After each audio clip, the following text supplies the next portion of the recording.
Tumikia Mungu utatumikia adui. Mwili unautengeneza sana. Mali zenye tuko tunahudumia nazo majamaa zetu, zingekuwa njoo mali tuko tunatoa katika kanisa, kanisa lingekuwa na utajiri wa aina gani? Nguvu tuko tunaweka katika kusomesha watoto wetu. Haka kakijana utakasomesha, katamaliza, kataoa bibi, kakisha kuoa, kanaenda kuleta bibi wa ajabu.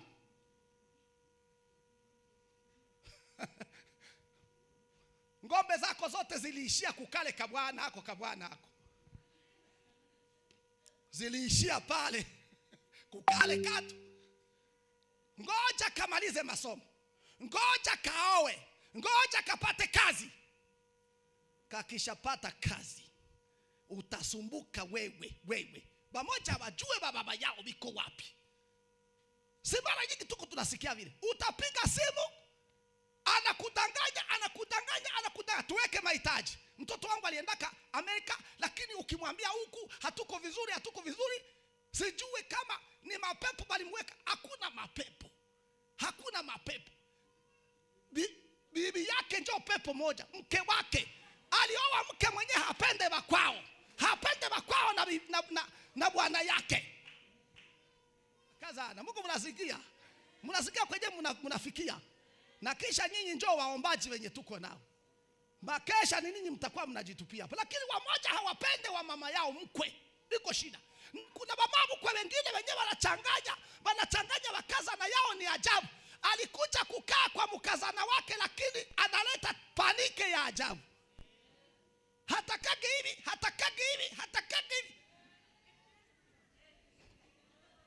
Roho anasema niseme vile. Niko nafundisha kutumikia Mungu, lakini inasema Roho ndio mwenyewe anasema. Sema amen. Bwana apewe sifa.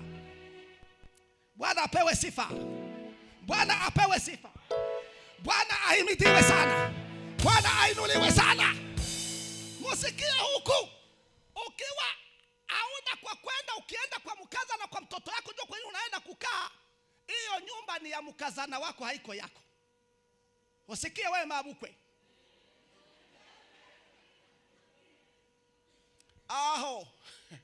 Bana mke mbili abachangi yake nyumba habiwezekanaki. Habikwake, lakini tu kwa maana iko mama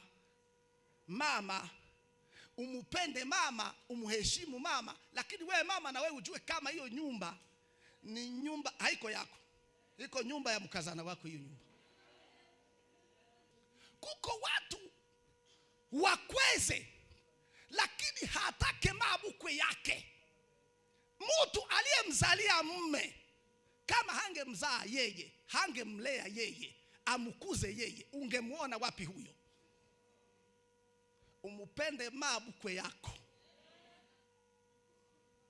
Chenye hapendake uachane nacho. Chenye hapendake. Lakini kuko watu biko wanakuya huko mabukwe yake anakimbia huko anarudia Kongo, alikosa kwa kukaa. Mkaza na yake alimugeukia pilipili akamuharibisha maisha. Na hiyo huo sio Ukristo. Ninarudia nikisema kwamba huo sio Ukristo. Ninyi njoo waombaji, ninyi njoo waimbaji, ninyi njoo za haleluya, lakini haupendake bwana nani mama yake na mume wako. Si njoo maana kulitokea shida. Mapepo. Mtu moya, musikie hivi vinakuya. Samani amen. Kunyamazisha mabukwe yako mwenye alikuzalia mwanamume. Pamoja na wewe mabukwe naye. Kuko wa mabukwe nao wenyewe balipigwa na jua sana na ukame ukawa. Ni hivi tu.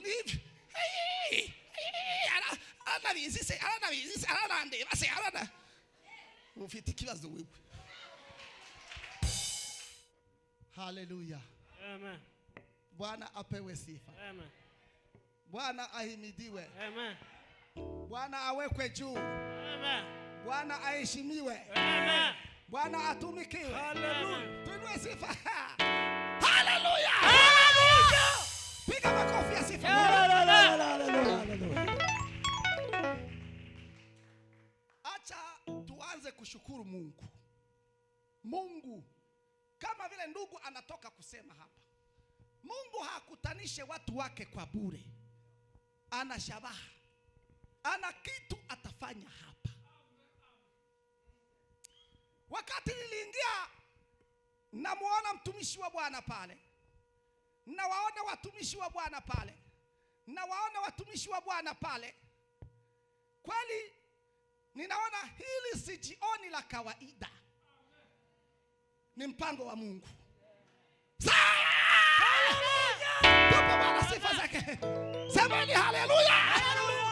Nafurahia baraka zote za ulimwengu wa roho. Karama hizo nalizipewa katika kufa kwa Yesu. Hakuna woga na shaka huko, hayatakuwa manunguniko. Nakaa humo bila starehe, ni sana milele. Tupe Bwana sifa zake. Semeni haleluya. Wapendwa, acha niseme haya maneno kabla hatujasoma. Nimefurahia kuona watumishi wa Bwana hapa. Ninawapenda. Na mimi niseme ninawapenda. Ninawapenda. Ninawapenda. Na Mungu wa mbinguni awabariki. Jibuni haleluya. Pamoja na hayo, nimewaona watu wa nyumbani. Hapa kabisa hapa. Hapa ni Mibunda. Hapa ni makutano, hapa ni lisansi, hapa ni wapi, hapa ni Bakura, hapa yani ni Mibunda. Lakini hata hivyo Biblia haijatukataza upendo wa ndugu. Hapana. Biblia inasema upendo wa ndugu na udumu.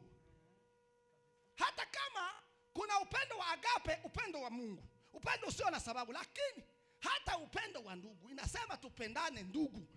Wapendwa, nilipowaona ninaona nyuso za watu wengi sana, hata wale ambao tuliachana nao kwa siku za karibu Bukavu. Nimewaona hapa, nasikia nina furaha sana, sijua niseme nini. Yaani kuna mtu mwenye alisema kwamba Mungu alifanya maajabu katika kuumba mwanadamu. Maana alipoficha moyo usiku unaonekana. Yaani moyoni ni mbali sana. Mungu ona jinsi moyo wangu ulivyo. Mtu akasema mwenyewe anaweza kuanikia vitu kwa moyo wake vinaweza kauka. Asema kwenye moyo wake kuna jua. Jua liko kwenye moyo wake. Ndani ya moyo wake mna jua. Jua la kipwa. Hakika Mungu yu mwema. Jibuni haleluya. Hakika Mungu yu mwema. Ninashukuru kuwaona nyote ndugu, wa baba, wa mama, vijana na wasichana. Nasema asante watumishi wa Bwana. Mara nyingine tunapokutana namna hii, furaha ikiwa nyingi tunakosa la kusema, lakini iwe hivyo tu tunafurahi kwa sababu tunaonana. Uso unoa uso, chuma unoa chuma, na uso ufurahisha uso. Kwa hiyo nasema asante kwa Mungu aliyefanya kazi hii, na jina la Bwana libarikiwe. Amen. Amen. Pamoja na hayo, ninawakaribisha sana katika muda wa neno la Mungu. Na leo kuna makesha ingine saa. Hatutabeba mambo marefu sana. Tutakuwa na sehemu fupi ya haya mafundisho tuko nayo. Baadaye tutafakari kidogo, na Mungu atupe kutafakari sana hata tukaje kufikia wakati wa kuombea wagonjwa.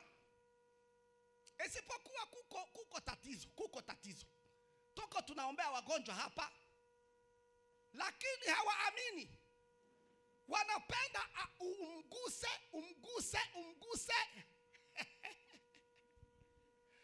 Watu wa Mibunda, mnakumbuka mama marehemu Nyasingizwa? Mnamkumbuka pale Malanda pale. Zamabwira Nyasingizwa cyane baramu. Unajua Nyasingizwa alikuwa anakuambia niombee kichwa kinauma. Ukishamaliza sema na mkono nao, huyu mkono nao huku nauma. Na huyu mwingine nao, na uombe. Mungu wangu. Na tena Nyasingizwa alikuwa Mkristo. alipokufa, kila kabila katika makabila yaliyokaa pale walilia. Kuna wandugu yangu moja walisema aseme mama anaenda, sijue kwenye nitabakia. Unajua tena walifika fasi wakamshika kama mtu. Je, huyu mtu anapungukiwa hekima? Lakini haikuwa hivyo. Ulikuwa ni Ukristo aliyekuwa nao. Alikuwa anapewa franka, pesa na mume wake, wende kuemea kusoko ya kwanza. Akikuta mwanamke mmoja wa Mbembe mwenye kuhangaika, anamwambia basi hizi pesa mwanaume ndio alikuwa ananipatia, lakini kamata hili na wewe uende kununua viazi upatie watoto.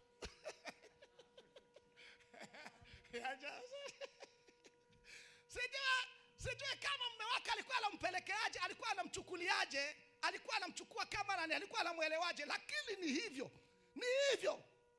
Alikuwa ukimkuta yuko anatoka shambani akiwa na miwa hii ya mihindi. Nyagi, muwe bashefu, muwe banani, mutakula miwa tena njiani. Mheshimiwa Shefu Muhira alisema siku moja, aseme kula muwa ingekuwa shida, lakini kama kwenda unaukulia munjia, aseme kwenda unaumenya munjia. Lakini ilibidi aukule. Alikutana nao siku moja, aseme mutakula miwa, mutakula. Tutafanya namna gani? Tutakula hayo. Lakini vile vitu vyote vilikuja kukumbukwa nyuma. Wakati alikuwa mwami wa wanamke. Kwa ajili ya hiyo, mtu ni historia, mtu ni habari, mtu ni historia, mtu ni mahabari. Je, kwa nini utakumbukwaje? Mtu anapasa kujua ile. Kuko wakati wa Kristo wamoja wako wanakufa, bana tafuta ushuhuda wanaikosa. Banakosa. Kuna mmoja alikufa wakaita wapasteri batafute ushuhuda. Bakaangalia. Na tena neno kitu kikisha kosekana wenye kuwa pale wanaonaka kama muko mugupa hapana. Wanaonaka kama ndio wanakunja jinsi watakunja. Na wakati wanaweza sema vitu vingine vya ulimwengu ni kawaida. Vingine vya ulimwengu ni kawaida. Lakini sasa tutaangalia pamoja na kiroho. Ya, semeni amen. Bwana apewe sifa. Hallelujah. Na jana niliwaambia kitu kimoja, nikasema kuanza leo hii hapa Nairobi kwenye ninakuja kuhubiri Injili, lakini pasiwe mtu mwenye ataangalilia katika sura ya taifa langu.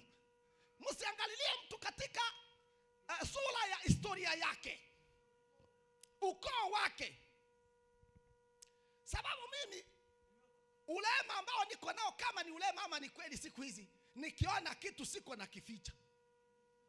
Hata pale mnyumba kwenye ninapanga, yenyewe nitaonaka pale wa mwenye nyumba msikie. Yenyewe nitaona shida zenyewe nitazisema hadharani.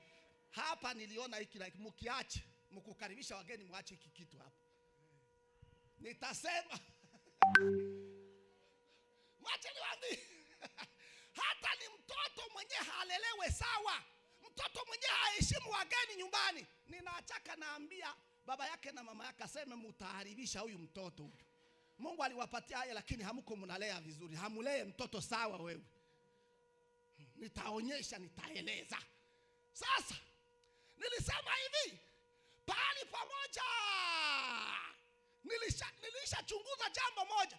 Kuko fasi moja kwenye nilihubiri, nikakutana na macho ya ajabu. Macho yenye kuwa kama vile mishale kabisa, kama vile umeme wa jua. Mungu wangu. Na mwenyewe vilikuwa vinanishitua ni hivyo. Tena mwache niwaeleze, macho yanasemaka. Macho. Mimi asili yangu hata nikikutana na mtu wa vita. Haona nchi yetu ya Kongo ni nchi ya vita sana. Nikikutana na vita, tukiwa pamoja na wengine utawaambia hata hawa biko wanasema mzuri, lakini hii iko vita. Hawa watu tutaona tu tutoke mikono yao, iko vita. Hata baleti biko wanacheka, lakini mpaka utaona macho. Macho yana huruma zile za mzimu. Macho yana huruma za mapepo. Kuna huruma za mapepo. Mapepo nao anakuwa na huruma za mzimu. utaona biko wanakusalimia, wanakuuliza, kisha wanazungusa kichwa hivi aseme. Ni wewe tunaweza ona. Lakini wapendwa, kitu chenye kuwa pale, niliwaambia jana, mimi siko mbembe. Niko Mkristo. Samani amen. Hallelujah. Na ninyi wote wenye kuwa hapa hamuna makabila mengine tena. Mko wa Kristo. Watu walioitwa. Bwana apewe sifa. Hallelujah. Watu walioitwa wanatoka katika makabila na lugha na jamaa. Basi watakuwa pamoja na Ibrahimu na Isaka na Yakobo katika ufalme wa Mungu. Mungu awabariki sana. Ninawakaribisha katika muda wa neno la Mungu. Na Mungu atubariki pamoja. Tuseme nini basi? Tuna wakati wa neno la Mungu. Maneno yetu ya huyu mkutano yapo kwa ajili ya neno kumtumikia Mungu. Neno kumtumikia Mungu ni neno tunazoea. Lakini nilisema tutasema kumtumikia Mungu kwa moyo mkamilifu. Moyo unaotimilika. Moyo wote. Moyo wa bidii. Moyo ambaye hauna mioyo mingine ndani yake. Na nilipoangalia jinsi nilihubiri jana, ili neno wakati niko na hapa ninajaribu kufanya Kiswahili kiwe cha herufi dhaifu. Kutamka herufi moja au maneno mamoja dhaifu ili labda wengine wasikie. Sababu gani? Tuko Wakongomani. Labda mara nyingine Kiswahili cha Kongo. Vijana wa Nairobi ni wanalika. Wanalika ndio vijana. Sasa wanalika. Sinatoka katika mkutano wa vijana. Vijana wanaitwa wanalika. Wanaume ndio wenye sijue hao wa mama wa Kongo. Wazee. Unajua kama ni kweli. Mwanamke atakuja kuombewa anasema yuko pamoja na mzee. Unazadi yuko pamoja na baba yake. Kumbe ni bwana yake. Iko pamoja na mzee. Nilisema kwamba kumtumikia Mungu kwa moyo ulio mkamilifu. Lakini nilifikia jambo nikitaka kumalizia ninalosema ya kwamba kumtumikia Mungu katika hili neno moyo, kutokuwa na mioyo mingine. Kiswahili kamili wanasema nia nyingine. Mutima. Nia zingine. Lakini nilitumia jambo moyo sana. Jambo moyo, lakini narudia. Inaitwa enyi wenye nia mbili. Maana yake Biblia inasema jitakaseni, jiosheni enyi wa nia mbili. Ingine Biblia yera inasema mioyo miwili, imiti miwili. Maana yake hii mioyo miwili njoo nia mbili kwa mambo mengine. Lakini vyote ni vimoja. Nikasema kuwa moja katika tatizo tulio nayo katika kumtumikia Mungu ni kutumikia Mungu na tuna nia mbili. Biblia ilisema pale kama mtu wa nia mbili husitasita katika njia zake zote. Na jana kama mlilisikia, nilitaka kugusia jambo linalosema watu wako wanajenga makanisa lakini hawapo hapa. Walihama katika mawazo, walienda biko Amerika na Ulaya na Kanada na zingine nchi duniani. Lakini wako wanapenda kumtumikia. Lakini je, mtu anaweza kupenda kumtumikia Mungu lakini hayuko pale? Maana mtu huyo ni wa nia mbili. Sijui kama ataweza kudhibitisha kitu. Anaweza kufanya kitu na moyo wote. Wapendwa, kama mnapenda kumtumikia Mungu, mumtumikie Mungu kwa moyo mmoja. Lakini wamoja wanafunga masakoshi yao, wanafunga mizigo, wako wanaenda. Lakini wako katika kumtumikia Mungu. Je, wako pale hawako pale? Tutajenga kanisa. Si niliwaambia jana kwamba nilimsikia mwanaume mmoja siku hizi anasema, anaangalia ile kanisa yenyewe kwa wanasema bajenge, anaona kwamba haiko ndugu yake njoo pastere wa ile kanisa, na kwa sababu haiko ndugu yake njoo pastere, yeye hatatoa franka za kujenga kanisa ambao watakuja kupigania hamo siku zinazokuja. Iko anaona ni kanisa lenyewe watakuja kupigania ndani yake. Kwa hiyo hatatoa zile franka kwa sababu haiko ndugu yake njoo pastere wa ile kanisa, haiko jamaa lao njoo linalongoza. Wako wanaona uko mbele watapigania ndani ya hilo kanisa. Kwa ajili yao yeye hatatoa pesa. Unaona, huyu ni mtu wa nia mbili. Na sasa nikasema tumtumikie Bwana kwa moyo mkamilifu. Mungu alizungumza ya kwamba jiosheni, jitakaseni. Biblia neno la Mungu inasema vile, enyi wa nia mbili, wa mawazo mawili, watu wa kusita. Basi nilimalizia kwa nalo linalosema kujua mambo jinsi yalivyokuwa wakati huo. Nikaeleza sababu ya Yoshua kufanya hii discourse, hii hotuba ya kuwaaga na kusulutisha mioyo yao kwa Bwana. Aliona watu wangali na nia mbili, wana mawazo mbalimbali. Basi alipenda kuhakikisha kwa Bwana. Hata nikwambie mpendwa, kama una nia mbili, ninakusulutisha leo, ninakuhakikisha leo, ninakuapisha leo kwa Bwana wa majeshi kwamba mtumikie Bwana kwa moyo mmoja, mtumikie Bwana kwa nia moja. Sema amen. Hiyo ndio ibada ambayo itakufaa wewe. Huo ndio utumishi ambao utakufaa wewe.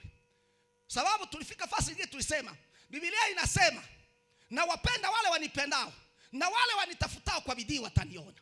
Mungu anahitaji watu wa kumtumikia kwa moyo mmoja, kwa nia moja inayosimama imara fasi moja. Semeni amen. Nikathibitisha mwisho nikasema, hata hivyo katika maisha ya mwanadamu hamna nafasi iliyo wazi, zone netre. Hakuna nafasi ambao si kule wala si huku. Ukikosa kumtumikia Mungu, utatumikia maadui zako. Na hapo alisema adui wa kwanza ni mwili na dunia na shetani na malaika zake. Utawatumikia na kisha hawatashukuru, hawatasifu. Mwili, Biblia inasema adui wa roho. Adui mmoja wa maisha yetu ya kiroho ni mwili wako unauvaa wewe. Kwa maana Biblia inasema ya kwamba msichokoze tamaa za mwili. Msiuchokoze mwili wala kuwasha tamaa zake. Maana mwili hushindana na roho. Ile nia ya mwili hushindana na roho. Maana ni adui wa roho. Semeni amen. Ni adui wa roho. Basi tu ni adui wa roho. Mwili mtu anaulishaka sana, franka zako zote utaziweka katika mwili, kutunza mwili. Kesho yake unakuletea diabete. Uliutunza sana, unakula mayoneze sana, unakula vitu vya mafuta sana. Na hivi niko naangalia, amona hapa hivi hapa. Amona kunenepa kwenye tunanenepa mwizi inchi. Mungoje hatari. Hivi kuna mtu ambaye hawezi kufanya mafungo hata siku hata moja. Mnajua kama mafungo ni dawa. Mtu mwenye kufanya mafungo agonjwake. Haya magonjwa yote, makonyange yote ya mwili na vingine vikindu na vingine vya hivi na hivi.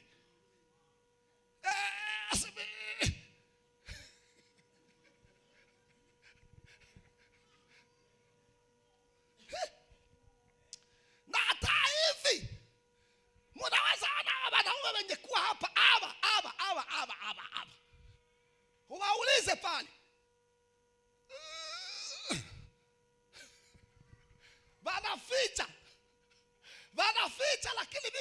Biko na vitu pale, bako na vitu. Hawa wanaume njoo wenye, hawa wanamke njoo wenye biko, njoo wenye kuwa katika utulivu. Kuko watu hata hivi mko mnaona wanasimama hapo wanataka kucheza hivi. Biko anaenda kuikala pale.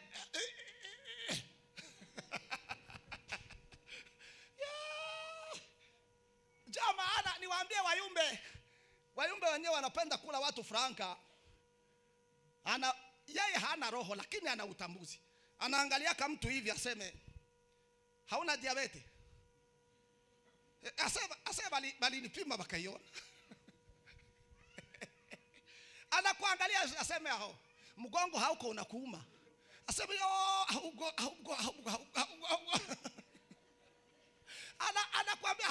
Anakuangalia asema hao wakati uko unatembea au kunasikia uko unaenda una pumzi iko gumagira.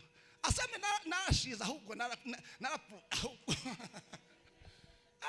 asema hapa kuko muyumbe wa macho.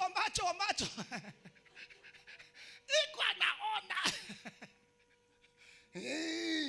Kuko na mwenye alisema asema yeye anaweza kushindwa kutabilia watu. Anaweza kushindwa kutabilia wanamke wa Wanyamulenge. Musikie hiki kitu. Watu wanapenda maombi, lakini msiwe mnapenda maombi yenyewe kama vile kulaguza. Muwe mnangoja sauti ya Mungu inakutaka mtu kwenye hiki. Sema amen. Watu sisi wenyewe wanaombea watu tuko na shida. Umuombee na umwambie. Usipomwambia hapana. Wewe njoo muyumbe mwenye walisema unakuja. Hapana, yeye hakumuona yeye. Halifika muyumbe mwenyewe walikuwa wanasema nguya ndio awabili mwazamu mvugangwa. Yeye hakuona, yeye hakujua. Basi nitasema vyenye Mungu hakusema ndugu yangu. Si ni ajabu hii? Mtakuja kunitumikisha makosa. Njoo vile. Kuna wakati mwingine Mungu hajibie kwa maneno lakini anajibia kwa vitendo. Sema amen. Bwana apewe sifa. Mnajua kama sisi wayumbe tulimalizikaka, tulikwisha, tulianguka kwa sababu ya nyinyi watu tunaowaombea. Mnatusurutisha.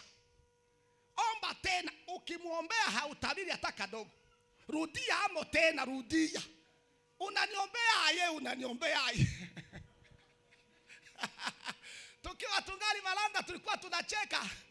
Mimi na rafiki yangu Revera wa Malanda, kuna mwanamke mmoja mwenyewe alituuliza. Aseme mahitaji yenyewe niliwaambia.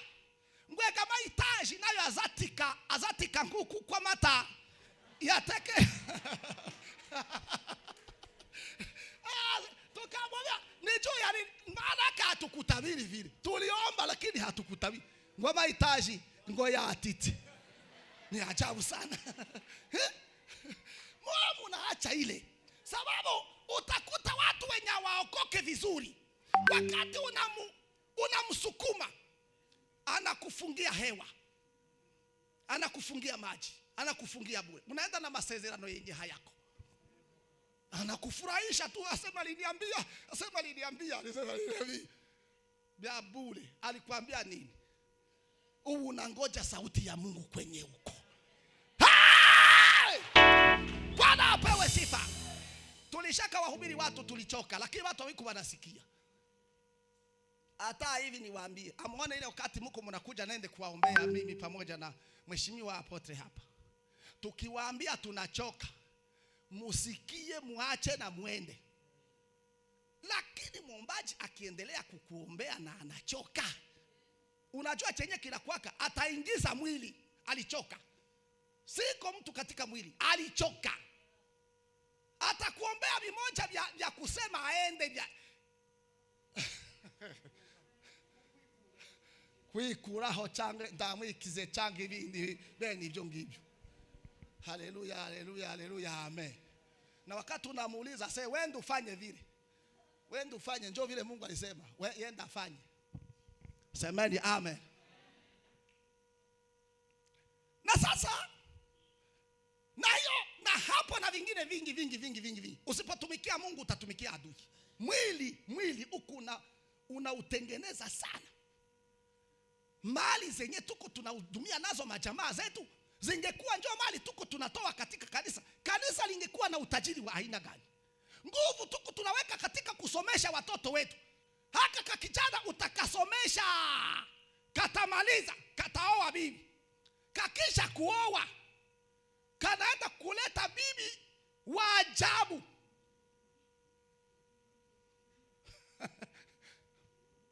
Ngombe zako zote ziliishia kukale kabwana hako. Ziliishia pale kukale katu. Ngoja kamalize masomo, ngoja kaowe, ngoja kapate kazi. Kakishapata kazi, utasumbuka wewe. Pamoja wajue baba yao biko wapi. Si mara nyingi tuko tunasikia vile. Utapiga simu, anakudanganya. Tuweke mahitaji. Mtoto wangu aliendaka Amerika, lakini ukimwambia huku hatuko vizuri, sijue kama ni mapepo balimweka. Hakuna mapepo. Bibi yake njoo pepo moja. Mke wake alioa mke mwenye hapende bakwao na bwana yake. Nitawaambia jambo moja, ilisema hivi. Kuna kitu ka filamu kamoja walicheza. Hao ka komedi kamoja walicheza. Mwanaume alimwambia mke wake aseme mama anasema tumsaidie pesa. Mke wake asema hapana. Umwambie kama hatuna pesa. Anajua kama ni mama yake na bwana yake. Kisha mume wake akamwambia tuime mama pesa. Kisha akamwambia mama yupi? Aseme mama yako. Aseme kama ni mama. Tafuta jinsi utamfanyizia kama ni mama. Umutumie kama ni mama ana shida sana ala wewe. Alikuwa anakataa akijua ni mama yake na bwana yake.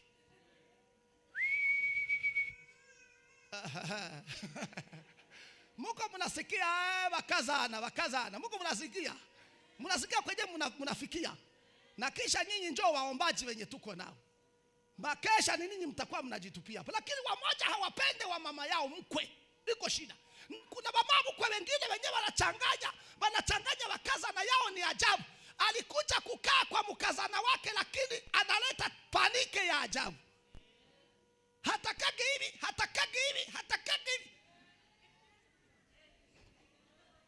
Roho anasema niseme vile. Niko nafundisha kutumikia Mungu, lakini inasema roho ndio mwenyewe anasema. Sema amen. Bwana apewe sifa.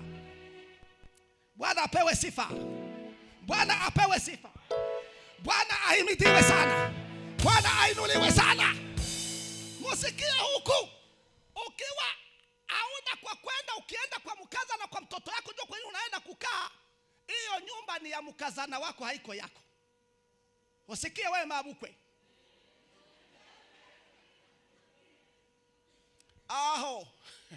Bana mke mbili abachangi yake nyumba habiwezekanaki. Habikwake, lakini tu kwa maana iko mama umupende mama, umheshimu mama, lakini wewe mama na wewe ujue kama hiyo nyumba ni nyumba haiko yako. Iko nyumba ya mkazana wako hiyo nyumba. Mnasikia pale?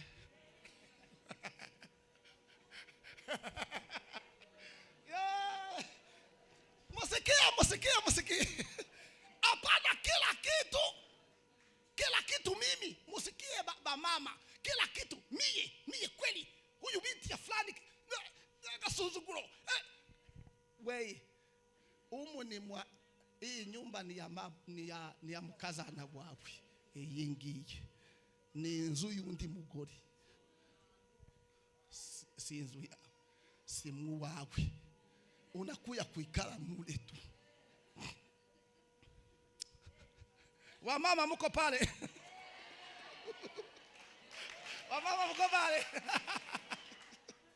Musikie kitu, acha niwasaidie. Mungu apewe sifa. Bwana apewe sifa. Lakini acha niwaheshimu wamama, nipige hawa nyundo nao. Hawa kaza niwapige nyundo. Wakati unajua kama mama iko pale, Sisi Wabembe kwenye tunaachaniaka na Wafulelo, ndio maana hatuowanie.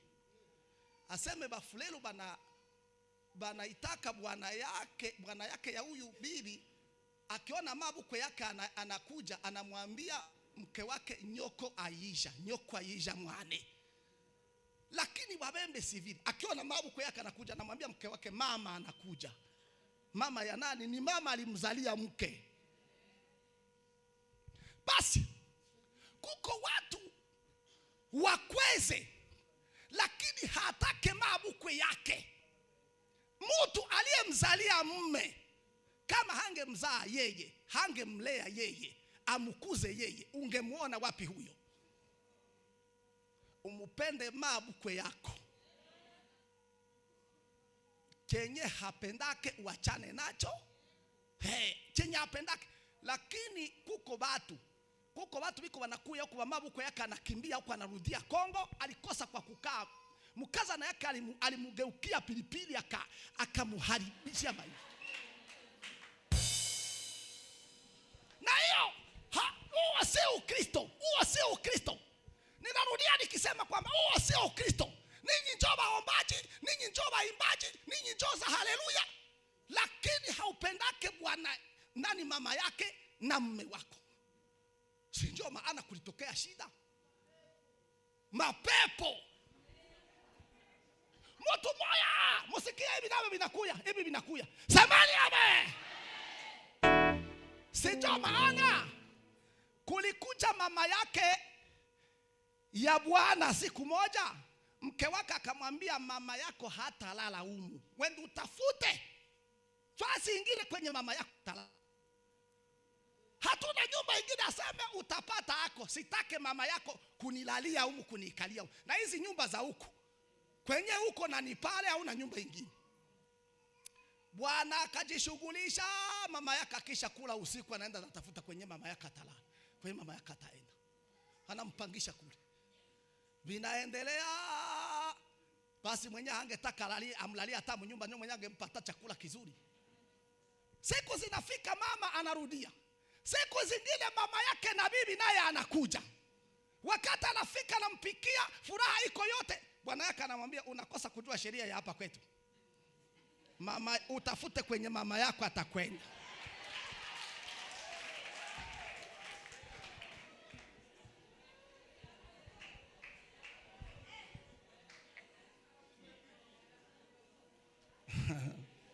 Hizo zote ni shida sana. Hizo ni shida sana. Wakristo wanapaswa kuwa wakijilinda. Hapana kukubalia mapepo.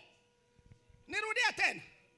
Mama mkwe, nanyi mnasikia, wakati uko kwa mkazana yako, ile nyumba ni yake. Hawaongee na ukazana yao tena. Wamewanyamazisha, baba mkwe walinyamaza. Kama unanyamazisha mabukwe yako, ukuje utubu na uache. Uje utubu. Watumishi wa Bwana wakina Babili wako hapa, akina Reverend Jonathan iko hapa na wengine. Na apostle iko hapa, uje utubu. Iko hapa, uje utubu na uachake kunyamazisha mabukwe yako mwenye alikuzalia mwanamume. Pamoja na wewe mabukwe naje. Kuko wa mabukwe nao wenyewe bali sijue balipigwa na jua sana na ukame ukawa. Ni hivi tu, ni hivi. Ana ufitikiwa wewe. Acha tuende kwa mambo yetu. Semeni amen. Mungu awabariki sana. Tuko katika neno kumtumikia Mungu. Lakini msikuye huku tuangalie. Nilisema hatua ya pili haya mafundisho tutazungumza. Ikiwa tulikuwa katika mambo ya utangulizi tu, tunaingia kwa hatua ya pili inayosema ulazima wa kumtumikia Mungu. Ulazima wa kumtumikia Mungu. Ulazima wa kumtumikia Mungu. Tusome neno la Mungu katika Wakorinto wa kwanza sura ya 9 aya ya 16. Aya ya 16. Tusikie neno la Mungu linasema nini pale. Tena Mwenye atasoma Yohana 5, Yohana Injili sura ya 5 aya 16 mpaka 17. Mtu asome tena pale naye. Ulazima wa kumtumikia Mungu. Wakorintho wa kwanza sura ya 9:16. Ndio. Iyo mbwiriza ubutumwa singira ico nirata. Kuko arivyo mpatigwa gukora. Arivyo mpatigwa gukora. Yes. Aha. Ndetse ndavuze ubutumwa nabonishano. Semeni amen. Tusikie neno la Mungu katika kitabu cha Injili ya Yohana sura 5:16-17. Iyo mbikora mbikunze ako kandi. Iyo mbikora mbikunze ndagororegwa. Ariko iyo mbikora ngononwa bintera bitewe gusa nuko bampawe ubusonga. Nzagororegwa iki? Sikia. Nuko rero iyo mvuga ubutumwa mbuvuga kubw'ubuntu. Ndio. Ndakurikije rwose ubutware bwanje bw'ububwirizwa. Amen. Amen. Tusome Yohana sura ya 5:16 hadi 17. Yohana 15:16. Sura ya 5. Sura ya 5:16-17. 15:17. Bibiri iravuze ngo uwo muntu aragenda abwira abayuda yuko ari Yesu wamukijije. Sura ya 5 verse 16 verse 17 pia. 16. Nico cyatumaga abayuda bashaka kurenganya Yesu. Kuko yakoraga bene kibyo ku isabato. Endelea. Ariko aramusubiza ati data arakora kugeza n'ubu nanje ndakora. Nico cyatumye abayuda barushaho gushaka kumwica kuko uretse kuzirura. Ni lazima ufanye hiki. Iko tofauti sana na kusema kwamba unaombwa kufanya hivi au ni muhimu, ni ya muhimu, ni ya faida, ni ya maana, ni tofauti. Neno ulazima ni neno linalotokana na kulazimishwa. Sijui kama kuna watu wenyewe wanajua jambo hili kwamba kumtumikia Mungu ni kutaka na kutokutaka. Uwe unaweza au hauweze, unaombwa kumtumikia Bwana. Semeni amen. Amen. Unaombwa kumtumikia Bwana. Sijui kama ulikuwa unajua jambo hili. Ndio maana Mtume Paulo anasema, ijapo nahubiri Injili sina cha kujivunia, maana nimewekewa masharti, nimewekewa shurti. Ni lazima. Ni lazima. Ole wangu nisipoihubiri Injili. Semeni amen. Amen. Ole wako usipoihubiri Injili. Ole wako usipotoa sadaka. Ole wako usiposaidia mayatima na wajane na wasiojiweza. Ole wako usipotenda mema.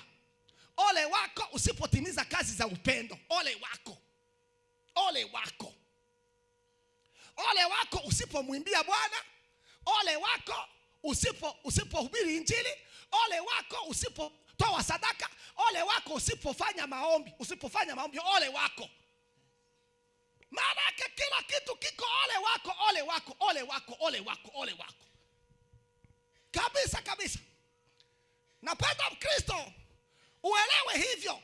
Maana tuko siku nyingi tunawembeleza watu tukishika mashingo. Anazani kwamba ni kutumikia pasteri. Pasteri balishaka tuuzi, tutumike, tufanye. Tunawasaidia tu. Lakini hivyo vyote unavyofanya wewe ni faida yako. Ni faida yako kwanza. Pili, acha ilete kuwa kitu cha kwanza. Kitu cha kwanza, unaombwa kumtumikia Mungu. Mungu wako aliyekuumba wewe. anaomba umtumikie. Kwa maana kuna kitabu cha, nadhani ni Rick Warren, aliandika kitabu kinachosema maisha yenye shabaha. Ni Rick Warren ni Joyce Meyer. Ni Rick Warren. Aliandika shabaha, muna shabaha 5 ya kuumbwa kwa mwanadamu. Muna neno linalosema kwamba tuliumbwa ili tumtumikie. Tuliumbwa shabaha moja katika shabaha 5 za kuumbwa kwa mwanadamu. Tuliumbwa ili tumtumikie Bwana. Nani? Muumba wetu. Ndio maana Wayahudi walipoona Bwana Yesu akifanya kazi mpaka siku ya Sabato, wanasema yuko anaendelea kufanya kazi, anaendelea. Akawaambia, Baba yangu yuko kazini na mimi ninapaswa niwe kazini. Yeye alitaka kusema hata Roho Mtakatifu yumo katika kazi, na wamalaika nao hawalali usiku na mchana, wako katika kazi. Na hapo mimi nami ninaongeza nikisema viumbe vyote navyo viko katika kazi. Kwa nini wewe usifanye kazi? Wewe mwanadamu, kwa nini wewe? Kwa nini wewe ndio utaacha? Mungu iko kazini. Mungu Baba yetu tangu alipoumba mbingu na dunia, tangu alipokuumba wewe, hajaacha, hajakuacha. Analala zamu kwa ajili yako na anakesha zamu na anashinda zamu mpaka usiku unaingia. Wakati wote wa maisha Mungu iko pamoja na wewe. Ana mambo aliyoyafanya kwa ajili yako. Kama ni chakula, ni Mungu iko anakupatia chakula. Kama ni maji, unapewa maji ya Mungu. Ni yeye anakupa afya. Afya ulio nayo, pumzi unaoipumua ilitoka kwake, ni yake. Anaweza itaka aiondoe leo, unaweza nyauka. Kwa nini usimtumikie? Kwa nini? Ni shurti hubijue leo, kutaka usitake, kupenda usipende, kuweza au hauwezi, unaombwa. Ndio maana mwimbaji alitambua akasema, ni lazima nimtumikie Mwokozi Bwana wangu. Nisipoifanya kazi yake siku moja nitadaiwa. Semeni amen. Siku moja utadaiwa. Usipoifanya kazi yake siku moja utadaiwa. Utadaiwa. Utadaiwa. Ni lazima nimtumikie. Ni lazima. Kupenda au haupende, kuwa unaweza au hauwezi, una kitu au hauna kitu, unafaa, unaviomba, ni vya lazima. Ni usipofanya siku moja utadaiwa, utaulizwa. Utaulizwa nini? Utaulizwa nini? Kuna neno linalosema kwamba Mungu aliyeumba viumbe alivipatia majukumu. Mungu aliyeumba viumbe alivipatia majukumu. Viumbe gani? Jua, hili jua lilipewa kuangazia dunia. Hata siku moja halijalala, halijaacha, halijakataa kuangazia dunia. Mwezi nao uliwekwa kwa sababu zake. Kila mwezi unaangaza kwa wakati wake. Upepo nao ulipewa kuvuma juu ya dunia, una sababu zake. Mito nayo, hii maji haya yanafanya kazi yaliyopewa na Mungu. Maji yalipewa kazi na maji, mito inatumika kazi iliyopewa daima. Upepo vile vile, nuru vile vile, macho yako uliyoyapewa vile vile, masikio vile vile. Vitu vyote vya kawaida vilipewa kazi, viko vinatumika ile kazi, havijaacha hayo. Kwa nini wewe ndio ungepumzika? Kwa nini wewe ndio ungeacha? Kwa nini wewe usipoifanya kazi yake? Ujue utapata funzo kali. Magumu, unabeba mizigo ya magumu. Tuko siku tunawaambia watu kumtumikia Bwana, lakini unaona ni kama kumembeleza. Lakini acha niwaambie, siku moja utadaiwa. Sema amen. Tunaweza kuwa tutaulizwa nini? Tutaulizwa vipaji tulivyovipewa. Miaka tuliyopewa kuishi, vipaji tulivyovipewa, miaka tuliyoipewa kuishi, tulifanya nini katika miaka yetu?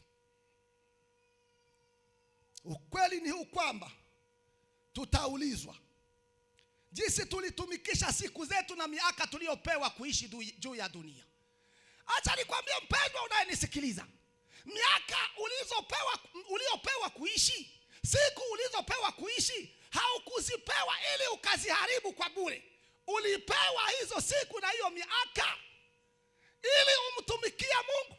Mungu anakulazimu siku ili umtumikie, ili uwe na faida kwake. Sema amen. Nisipoifanya kazi yake siku moja nitadaiwa. Hicho kitu, kama ulikuwa mwenye kudeka ya kwamba mapasteri, mipango ya makanisa hivi na hivi, tunawasaidia tu, tunakuhimiza, tunakuamsha, lakini ni lazima wewe ni lazima wewe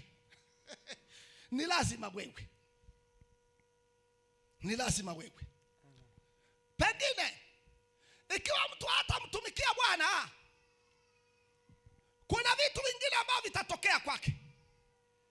Kitu cha kwanza, kutatokea laana. Utalaaniwa. Mara nyingine kutatokea adhabu. Vile mnasikia Rwanda wanasema alipewa adhabu. Hii adhabu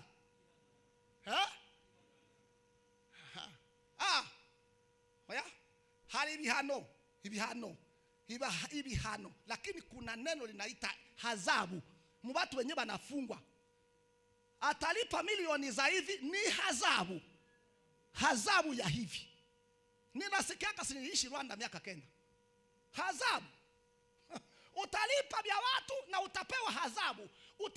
Utaweka kingine kitu cha malipizi.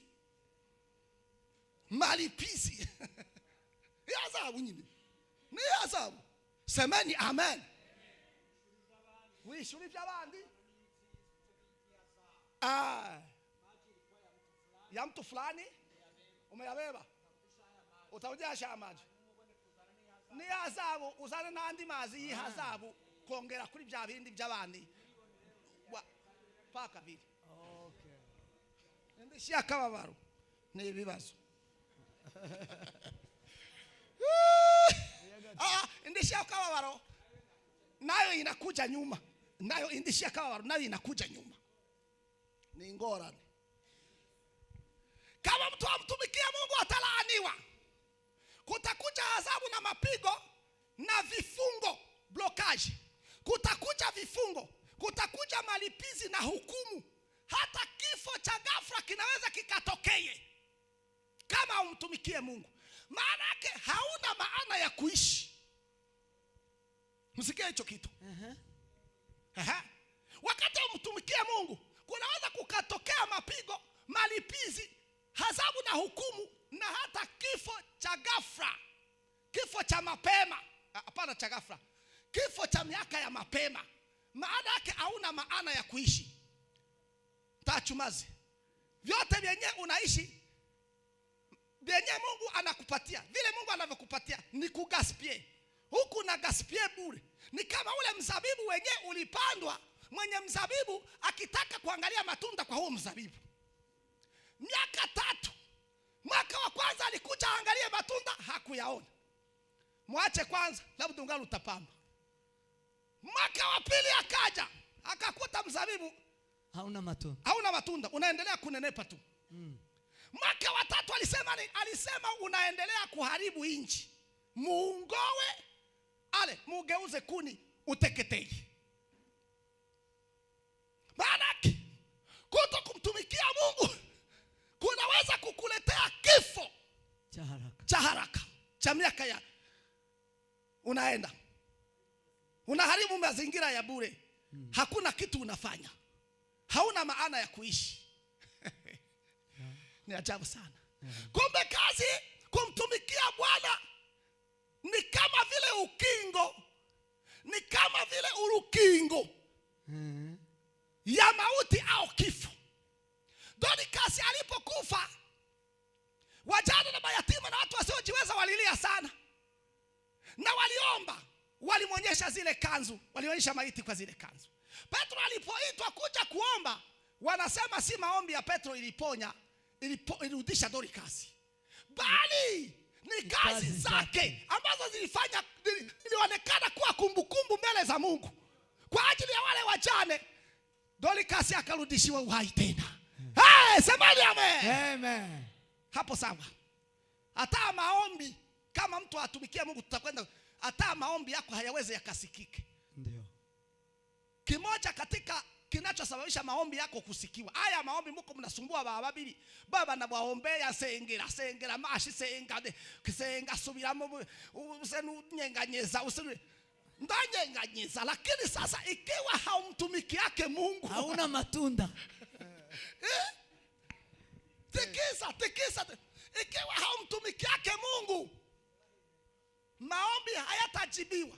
Sababu Mungu aliyekupatia vimoja, ulifanya navyo nini? Atakupatia vingine ufanye navyo nini?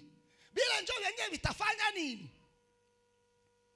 Mungu hana sababu ya kuharibu mali yake kwa ajili yako, sababu wewe uko tasa wa kiroho.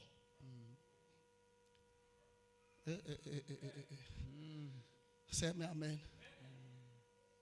Yesu Kristo Bwana wangu, na amri na uwezo za kuziondoa dhambi, na takasa roho yangu, nitole masamaha, niokoe na jaribu, nilinde hata mwisho, nitwae kwako juu.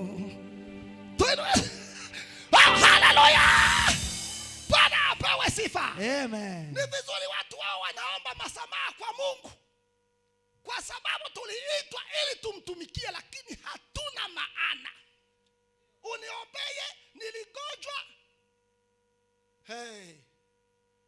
kama utakufa kufe.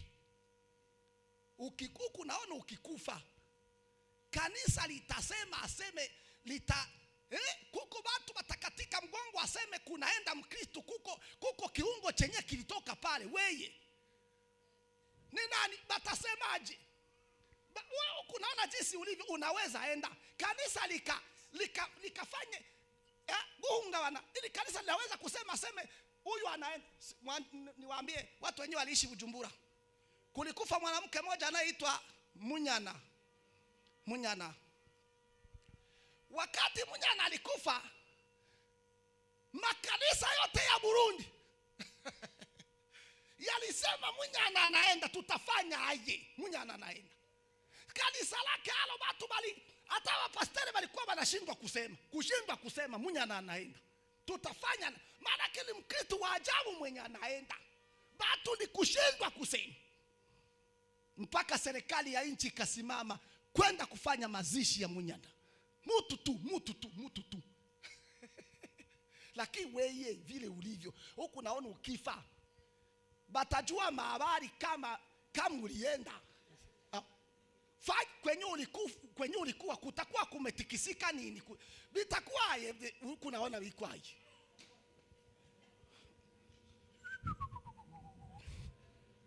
Bwana Yesu samehe dhambi nilizozifanya, siitike majaribu, nguvu yako inilinde, nitole masamaha, niokoe na jaribu, nilinde hata mwisho, nitwae kwako juu. Bwana apewe sifa, Bwana ainuliwe, Bwana atiwe juu, Bwana atumikiwe, Bwana aheshimiwe. Mpige makofi, mpige makofi. Bwana apewe sifa, Bwana apewe sifa. Amen. Kwa maana hii nalikuacha Krete ili uimarishe mambo ambayo yalibaki bila kuimarika. Kama mtu anaishi, je, ungali unaishi? Ikiwa wanaume wengine wako wanakufa, wako wanatoweka dunia bila kulaga, wewe ungali unaishi, ulipatiaka Mungu nini? Yesu wangu. Mtu anapasa kuangalia jinsi mambo yalivyo. Tena watu wenye wako wanaenda, wako wanakuwa ni mioyo mikubwa ya jamaa zao. Biko wanaenda, wanatoweka duniani bila kulaga. Biko wanakufa, wanakuwa tegemeo kwa jamaa, lakini wako wanakutuka, wanaenda. Jamaa linawaki vile. Hewe mauti, ungekuwa unaaga wakati utakuja, ungekuwa unaagiza, ungekuwa unasema, tungekuwa tunatafuta kilema moja cha kichwa chenye kiko katika jamaa, kigo kimoja ndio chetu, tutasema seme, kama unasema utakuja tutakupatia fulani mlevi mwenye anauzi jamaa, lakini kifo kinabeba waliotegemewa, lakini wewe unabakia huku. Unafanya nini? Kwa sababu gani? Na kwa sababu gani? Na jinsi gani? Wewe haufikiri? Wewe haufikiri? Wanawake wengine, wanawake wa ajabu walienda na wako wanaenda siku kwa siku, wewe huku unabakia. Lakini kwa ajabu iko ajabu, wewe jo mwenye unabakia wewe kilema, wewe jo unabakia wewe lakini huku unatafakari unabaki kwa njia gani? Unawakilia nini? Unabakia. Yesu wangu. Watu wako wanangatuka na kwenda siku kwa siku. Mungu unisaidie. Semeni amen. Amen. Acha nende nikamilishe hili somo, lakini kenye niko nataka kusema hapa ni mjue ya kwamba kumtumikia Mungu ni lazima. Adhabu zitatoka. Ninaenda bali kidogo. Adhabu. Mnaona kuko watu wanazoeaka kukopa pesa za kanisa. Katika Agano la Kale ukikopa ngombe ya kanisa, ngombe ya sadaka za kanisa ukiibeba, mkuja kuirudisha, utairudisha hayo na nusu ya nyingine ya inatoshana hiyo. Nusu ya hiyo. Nusu ya hiyo. Na 500,000 unaongeza hako. Lakini kuko wamoja wanakulaka pesa za kanisa zinaenda hivyo hawarudishi. Mutakula moto.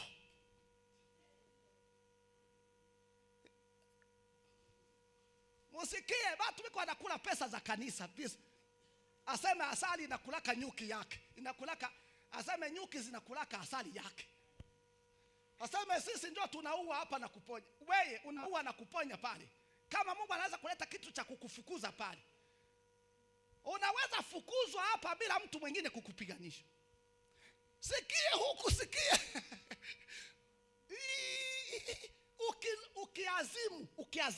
Kuazimu tu, kukopa tu, utarudisha. Kefu ukiwa hautumiki. Hapa inataka kusema kwamba kuna jambo lingine utajua, kama kila unachotenda wewe unajitendea kitakufaidia wewe mwenyewe.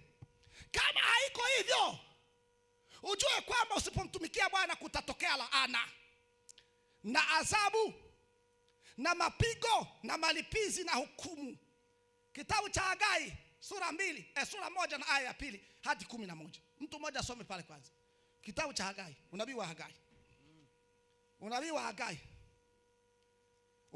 Hagai sura 1 aya ya 2 mpaka 11. Tusome. Na mwingine atafungua Malaki sura 3 aya 8 mpaka ya 9. Ni somo fupi tu, tutakamilisha. Tukipenda tuache kuzaa matunda. Tuache hili neno ni lazima kuzaa matunda. Tuliseme saa nyingine mkitaramu. Lakini tuseme hili tu. Hagai sura ya 1 aya ya 2 mpaka 11. Soma. Uwiteka Nyiringabo aravuga ati aho ubu bwoko buravuga buti aho igihe cyo gukorera igihe cyo kongera kubaka inzu y'Uwiteka tikiragera. endelea.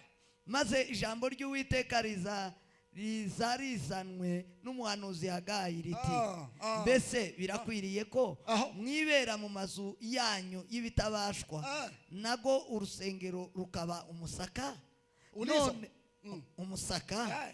Noneho rero Uwiteka Nyiringabo aravuga ati nimwibuke ibyo mukora, mwabivye byinshi ariko musarura bike. Acha nikwambie pale, simama pale mheshimiwa apostle. Ndio. Wakati mtu hatumikie Mungu anatafutaka sana, lakini faida umsaruro unakuwa kidogo, kwa sababu wewe uko unalima kama mwenye atajilima. Uko unalima jembe inaweza kukulima imirundi, sababu we uko unatafuta wewe peke urahinga, lakini inyoni zinabikula.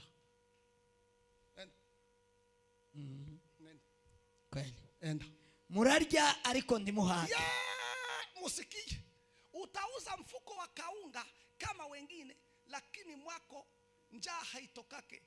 Batu wa mwako habashibake. Tena mfuko wa unga unaishaka haraka sana. Binaenda kaji. Mbona ninayemeaka kama wengine, lakini purururu. Muranwa ariko timushira inyota. Sasa. Murambara ariko ndimushira imbeho. Sasa. Kandi nukorera ibihembo abibika mu mufuka mu ruhago rutobotse. Acha. Si utakwenda baba bili bakisha kuja kuomba aseme inyasi iliingia, aseme ninapata franka lakini sipatake. Maana ilipita wapi? Inyasi ya kwanza ni wewe, kisha kukaongezeka ingine inyasi kwa sababu yako. Iko shida. Ni wewe ulileta shida. Maana ke Mungu usipomtumikia Mungu anatoboaka mfuko wako unatobokaka, mfuko wa jamaa unatobokaka. Mnakuwa mnapata lakini havitawezekana. Umuyaga utakuna hivi vinaharibika. Endelea. Uwiteka Nyiringabo aravuga ati nimwibuke ibyo mukora, nimuzamuke muje mu misozi muzanire ibiti maze mwubake urusengero. Ndiyo. Nzanezezwa nago kandi nzahimbazwa niko Uwiteka avuga. Unafika kwa aya 11 kenda. Mwiringira kubona byinshi ariko ndore byabaye biki. Ndiyo. Mubizanye imuhira mulipomleta mu nyumba mbitumuza umwuka wanje. Ibyo byatewe niki? Niko Uwiteka Nyiringabo abaza. Byatewe n'inzu yanje isigaye ari umusaka, kandi umuntu wese wo muri mwe yihutiye kwiyubakira iye nzu. Nico cyatumye ijuru kubwanyu ryimana ikime n'isi ibura umwero wayo, nuko ntera amapfa mu gihugu no mu misozi no ku myaka no ku mizabibu no ku mavuta ya elayo no kubyera mu butaka byose no ku bantu no ku matungo no ku mirimo yose ikoreshwa amaboko. Amen. Hata huko unaenda Amerika, lakini kama umtumikie Mungu hauna faida utakayoifanya hata moja. Mwenye anabakia Minembwe, mwenye anatumikiaka Mungu atajenga magorofa, na wewe ungali una manga. Sababu haumtumikie Mungu, hakuna baraka itakuwa katika vitu vyako. Malaki sura 3 aya 8 na 9. Inasema nini? Malaki 3:8-9. Inasema nini? 8-9. Biblia iravuze ngo mbese umuntu yakwima Imana ivyayo? Ariko mwebwe mwarabinyimye. Kabisa. Nyamara murabaza muti twakwimye iki? Mwanyimye imigabane ya kimwe mu 10 n'amaturo. Muvumwa wa muvumo, kuko ishanga ryose uko mungana mwanyimye ivyanje. Nimuzane imigabane ya kimwe mu 10 ishitse. Mubishire mu bubiko. Inzu yanje ibe mu ivyo kujya. Ngaho nimungeragereshe niko Uwiteka Nyiringabo avuga. Amen. Muone kama sitawajazia baraka. Murebe ko tazabagomororera imigomero yo mu ijuru, kabasukaho imigisha mukaburaho muyikwiza. Amen. Bwana apewe sifa. Amen. Tukamilishe neno hili hivi. Inawezekana kuko mtu anaomba Mungu amtendee mambo fulani, lakini Biblia neno la Mungu inasema tafuteni kwanza ufalme wa Mungu na haki yake, na hayo mengine yote mtazidishiwa. Yaani kutafuta ufalme wa Mungu ni kumtumikia Mungu. Kiwango cha kuinuliwa kwako kitalingana na kiwango cha utendaji wako. Kiwango cha kuinuliwa kwako utavuna ulichokipanda. Msikie hili jambo. Apandaye haba atavuna haba. Maana yake kiwango cha kubarikiwa kwako kitalingana na kiwango cha utendaji wako wa kazi. Tafuteni kwanza ufalme wa Mungu na haki yake, na yale mengine yote mtazidishiwa. Jiboni haleluya. Hayo mengine yote mtazidishiwa. Na kuambia mtu atavuna alichopanda. Kama unapanda kashamba kadogo utavuna kale kashamba kadogo. Utavuna vichache. Ukipanda vingi utavuna vingi. Basi mmelaaniwa kwa laana. Laana inaingiaka. Mungu anatoshaka baraka kwa maisha yako. Kuna mtu mwenyewe alikuwa wanatumikia Mungu ndani ya kanisa hivi, watu wiko wanatoa. Njoo pala akaona akitosha kofi yake mumfuko, biko wanaona bataona manoti yenye yanahesabiwa ndani. Moyo ukamwambia atoke aende katika choho huko katika toalete, aende kuhesabilia mule. Wakati angali anahesabia, inatoroka mumikono puu. Inaenda. Mungu wangu.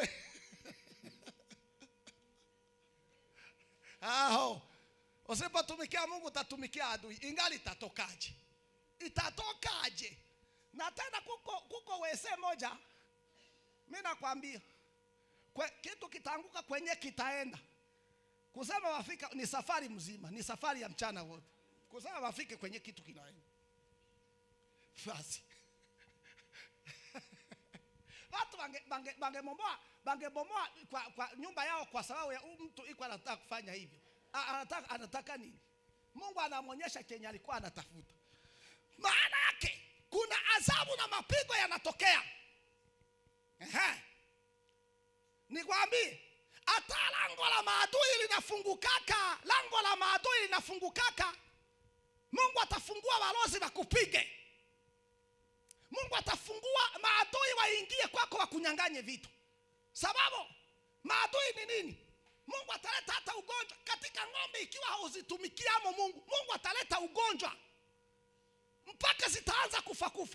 Kutakuwa na wakati mwingine Mungu atakuwa kama mwenye kwa na kunyanganya, anaanza kukunyanganya wewe. Kwa sababu ya hali yako ulionayo. Kuna mwenye alisema siku moja aseme usipotoa sadaka wewe utakuwa sadaka. Wewe. Basi tu ni vizuri watu kujua hili jambo kwamba ni lazima kumtumikia. Tusipoifanya kazi yake siku moja tutadai. Musa akasema utujulishe kuzihesabu siku zetu ili tuwe na moyo wa hekima. Maana kuhesabu siku zetu ni mtu anapasa kujua nilikuja duniani kwa nini, ili nifanye nini, niko wapi na baadaye nitakuwa wapi. Semeni amen. Amen. Mkiwa mnasikia mtabarikiwa. Amen. Mungu awabariki kwa neno lake. Amen. Sema amen. Makofi mazuri sana kwa neno la Mungu. Makofi mazuri. Makofi mazuri. Makofi mazuri. Makofi mazuri. Pigeni Bwana makofi, mupe Bwana makofi. Barikiwe.